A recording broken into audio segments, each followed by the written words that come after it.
Imaginez une nuit étoilée dans les montagnes d'Haïti, où des tambours résonnent dans l'obscurité, appelant à la rébellion et à la liberté.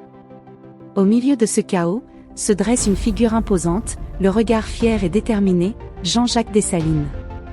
De l'esclavage à la liberté, il deviendra l'architecte d'une révolution qui changera le cours de l'histoire.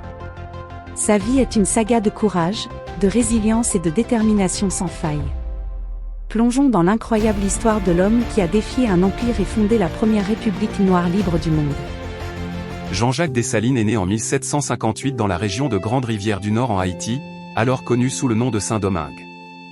Enfant esclave, il a grandi dans des conditions d'une brutalité inhumaine. Élevé par son oncle, un homme sage et résilient, Dessalines a rapidement appris à endurer la douleur et la souffrance. Les conditions de vie des esclaves étaient extrêmement dures, avec des travaux forcés et des punitions sévères. Le jeune Dessalines a travaillé dans les plantations de canne à sucre, où il a manifesté une force et une résilience hors du commun. Chaque coup de fouet, chaque tâche épuisante renforçait sa détermination à obtenir la liberté. En 1791, inspiré par les idéaux de la Révolution française et par les actions des Marrons, des esclaves fugitifs vivant en liberté, Dessalines rejoint la révolte des esclaves menée par Toussaint Louverture. Ce soulèvement est une réponse directe à des siècles de brutalité et d'oppression. Dessalines s'est rapidement distingué par sa bravoure et son leadership sur le champ de bataille. Il a mené plusieurs attaques audacieuses contre les colons et a gagné la confiance de Louverture. Ensemble, ils ont réussi à libérer de vastes régions de Saint-Domingue. Les tactiques militaires de Dessalines étaient souvent brutales, mais efficaces. Il croyait fermement que la fin justifiait les moyens lorsqu'il s'agissait de libérer son peuple de l'esclavage. Après l'arrestation de Toussaint Louverture par les Français en 1802, Dessalines prend le commandement des forces rebelles. La capture de Louverture a été un coup dur pour le mouvement, mais Dessalines est déterminé à poursuivre la lutte. Il mène une série de campagnes militaires brillantes contre les troupes françaises, utilisant des tactiques de guérilla efficaces qui désorientent et affaiblissent l'ennemi. En 1803, la victoire de la bataille de Vertières marque un tournant décisif. Les troupes de Dessalines infligent une défaite écrasante aux forces françaises, forçant Napoléon Bonaparte à abandonner ses ambitions en Haïti. Cette victoire symbolise non seulement la fin de la domination française, mais aussi le début d'une nouvelle ère de liberté pour les anciens esclaves de Saint-Domingue. Le 1er janvier 1804, Dessalines proclame l'indépendance de Saint-Domingue et renomme le pays Haïti, reprenant le nom indigène de l'île. Cette déclaration est un moment historique, marquant la naissance de la première république noire indépendante du monde. Dessalines se fait couronner empereur sous le nom de Jacques Ier, un acte symbolique visant à renforcer l'autorité et l'unité du nouveau pays. Dessalines comprend l'importance de créer une identité nationale forte pour Haïti. Il met en place des réformes visant à redistribuer les terres et à encourager l'agriculture, espérant ainsi stabiliser l'économie et réduire la dépendance du pays à l'égard des anciennes structures coloniales. Il encourage également la création d'une armée nationale forte pour protéger la nouvelle République des menaces extérieures. Le règne de Dessalines est marqué par des efforts constants pour reconstruire le pays ravagé par la guerre. Il entreprend des réformes importantes pour redistribuer les terres et stabiliser l'économie. Cependant, ces mesures radicales ne sont pas sans controverse. Les tensions avec l'élite mulâtre, qui voit certaines de ses privilèges menacés, commencent à s'intensifier. Dessalines adopte une politique autoritaire pour maintenir l'ordre et la stabilité. Il se montre impitoyable envers ceux qu'il perçoit comme des ennemis de l'État, ce qui lui vaut autant de respect que de ressentiment.